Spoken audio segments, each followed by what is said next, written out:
Hello people of YouTube, it's Deepak here, and welcome to DCS World 2.9.10 and Eagle Dynamics AH-64D Apache module.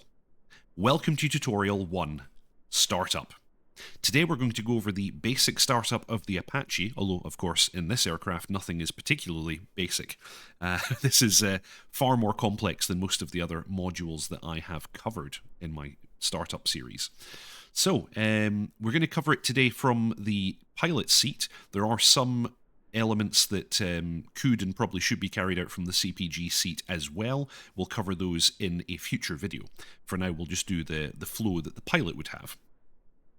So, if we jump into the cockpit, first thing that we'll note is that we have our IHADS monocle on. During the first parts of the startup, I usually like to remove this. You can press the I key, I for India, and your pilot will remove monocle.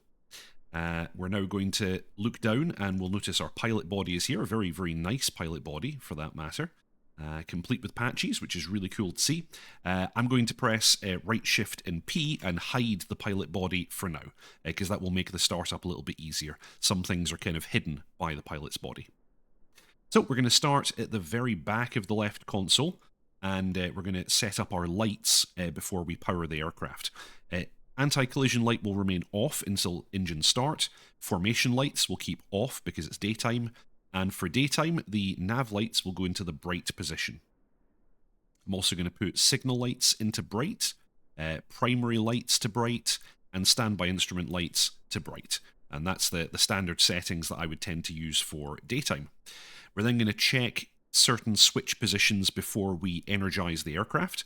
So start switches are in off. The actual power levers are in off. Rotor brake is off. We're going to make sure the zero eye switch has not been bumped. That would be very, very bad. That would dump all of our codes. We're going to make sure that parking brake is set. We want to see it all the way out like this. That's good. And we could set our audio panel at this time. I'm actually going to set the master volume to half just now, but you can adjust these to your liking. And then we want to make sure that the CWAS is in the off position and safe. We don't want to inadvertently dump flares in the faces of the ground crew. That would be unpleasant. Cool, okay, with all of that done, we can go ahead and energize. We're going to put the master switch to battery.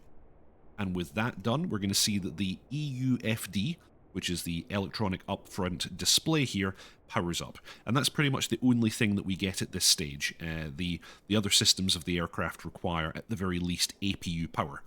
Although, of course, they can also be powered by the generators. Or ground power, for that matter. But in most cases, you're not going to be using ground power with the Apache. It's going to tend to be deployed to front locations. Although, today we're at Akrotiri, so we would have ground power if we wanted it. We're now going to close our canopies. And you'll notice that the CPG follows suit. That's good. And at this stage, we're going to do a full lights test. So right at the very bottom here, we've got a push to test button.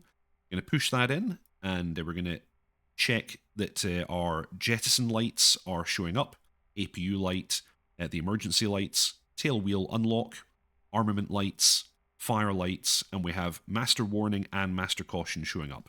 And those are all the lights in the cockpit here. So we can come around and unpush that, and that's good. We're now going to do a fire test.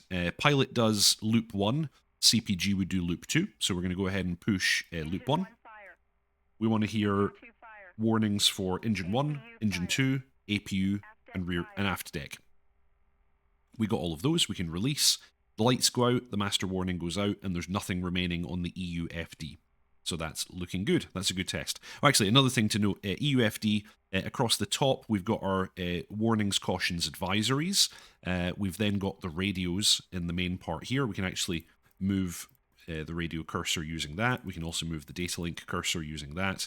WCA rocker allows us to page this display if it has more stuff. We have fuel here.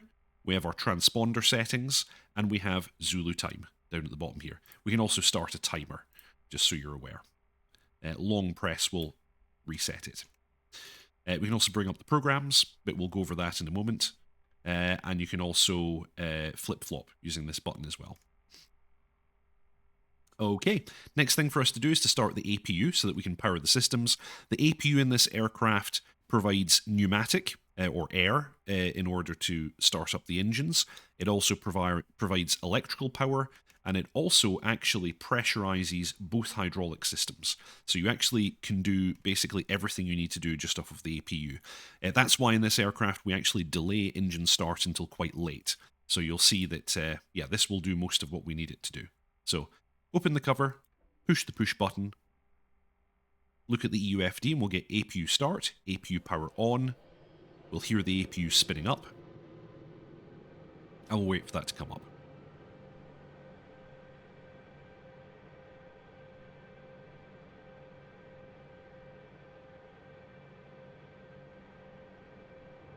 Once it has, we'll get our displays, and we'll get deedle deedle.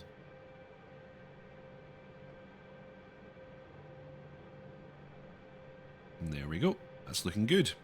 APU is on. Update heading, that's pretty standard. We tend to get that after the aircraft is first powered. And you'll note that we also have an on light inside the APU push button now. We actually didn't get a deedle deedle. I think that's in older versions of the module that it used to do that. Okay, so the next thing we're going to do now, before engine start, we do what's called the DMS sweep. So we basically go through all of our screens and we make sure that they are set up correctly. For this, I would tend to leave the engine page, well, it's actually the, aircraft engine page on the left. That's usually what you're going to want to have. And on the right, I'll do all of my setup. So the flow is as follows. We usually go to the ASE page first. We can choose what our chaff program is supposed to be. You'll note that chaffs are safe. That's controlled by the CWAS panel over here. But I'm going to go into Util. I'm going to turn on the radar and laser warning receiver. And immediately we get voice. We can choose different things here. I'm going to put it into terse for now, actually. And then we could also, at the same time, make sure that our chaff program is set as we want it. But I'm going to come out of utility just now, and we're good. We can see these different radars that the ASC is already showing. Next, we're going to make our way to the TSD, and we can do that with this quick access button. We've got quick access buttons for the FCR, weapons, TSD, main menu, aircraft, comms, video. So we're going to go TSD. And if we jump into Util, we'll be able to see the current status of INU alignment. This text should go green once we have a sufficient alignment. System is not fully aligned as yet, but that's okay. We'll let it continue to do that as time goes on. Next thing we're going to do is we're going to make sure that we set up all of our show options. So if we choose show at the top, you'll see we've got navigation phase. We can flip this using this push button down here. We're currently in nav. We can go to attack phase and it will show us our attack phase settings. And we want to make sure that the default show settings for what should be on the screen are correct for both nav and attack. I'm actually going to turn on the CPG cursor in both nav and attack, and that will have that all up and running the way that I want it. We can then go into scale. Actually, let's come back out of show. Make sure the scale is as we want it. That's looking pretty good to me.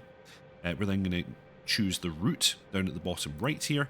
Make sure that our flight plan has been loaded and we can see all the waypoints we want.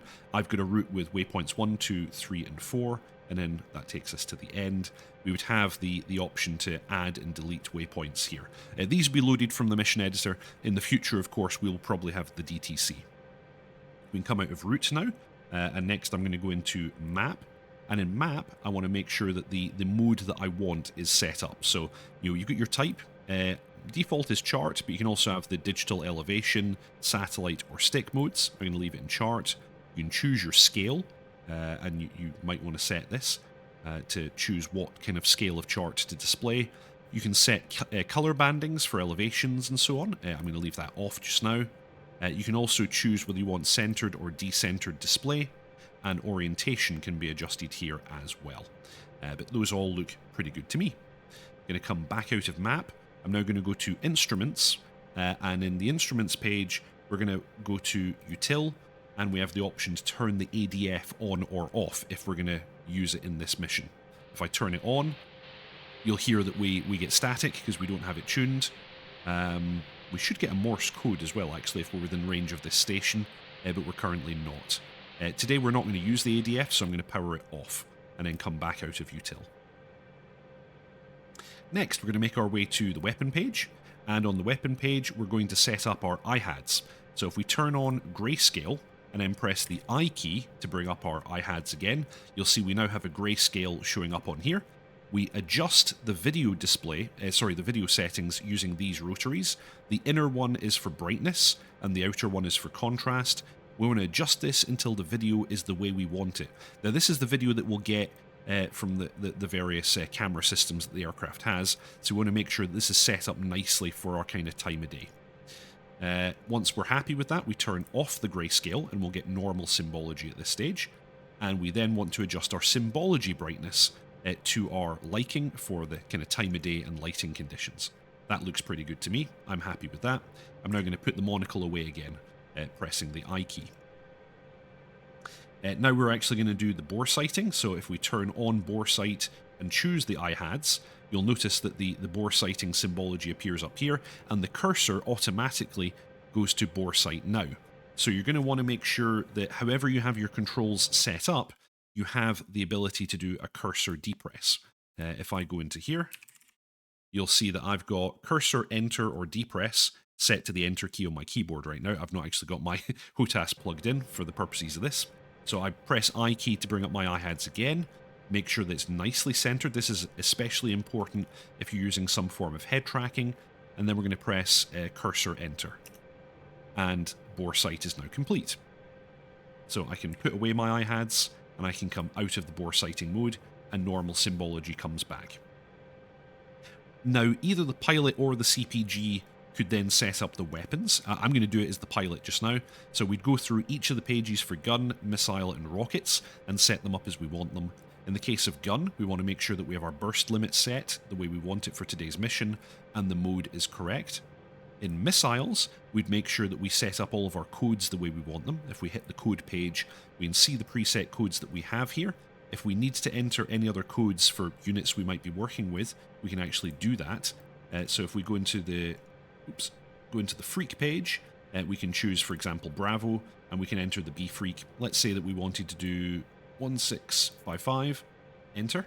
That's now our Bravo code. We can come out of freaks, and we could choose either for the receiver or the emitter, which ones we wanted to use. So yeah, laser spot or the actual laser rangefinder.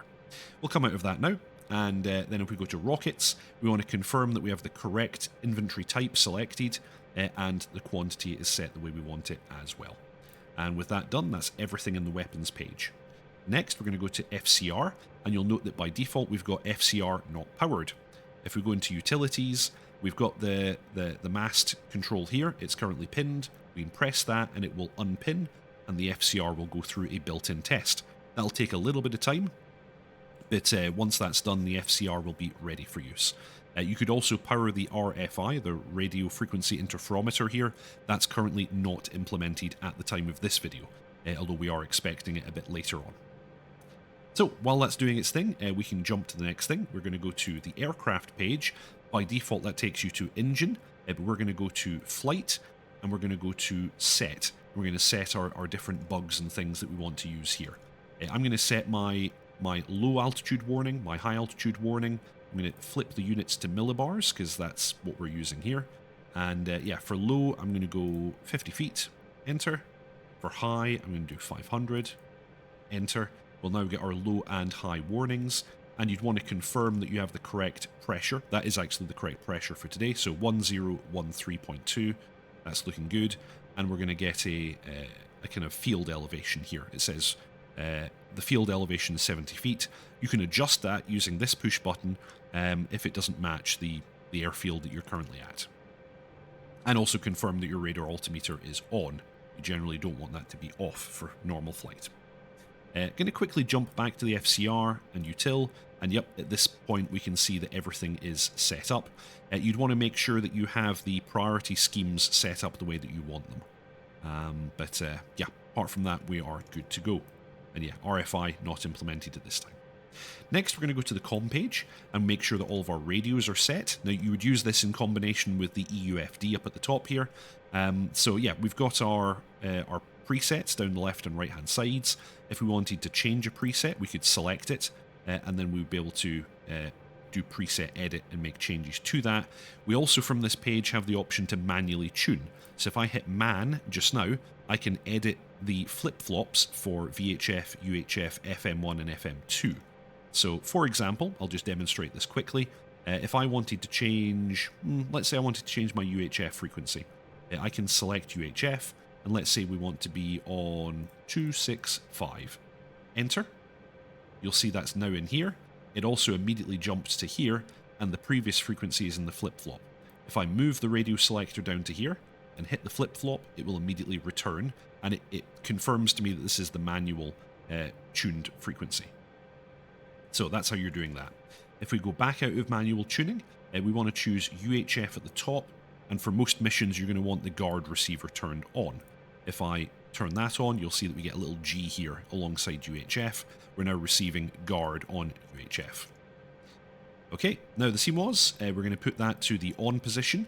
It will conduct a built-in test, and after a short delay it should say that it's passed.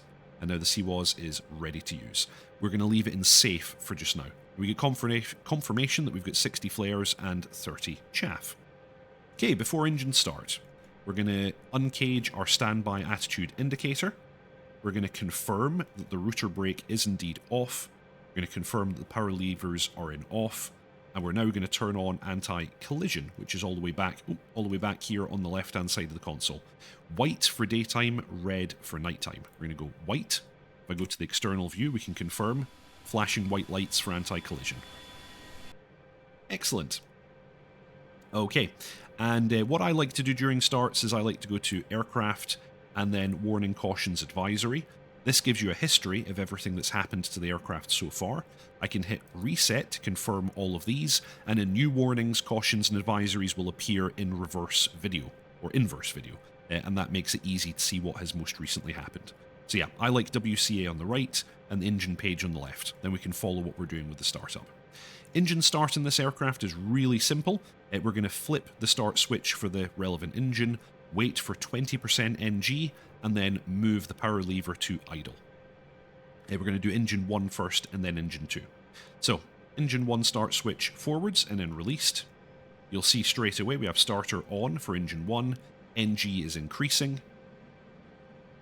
20%, I'm going to go right alt and home.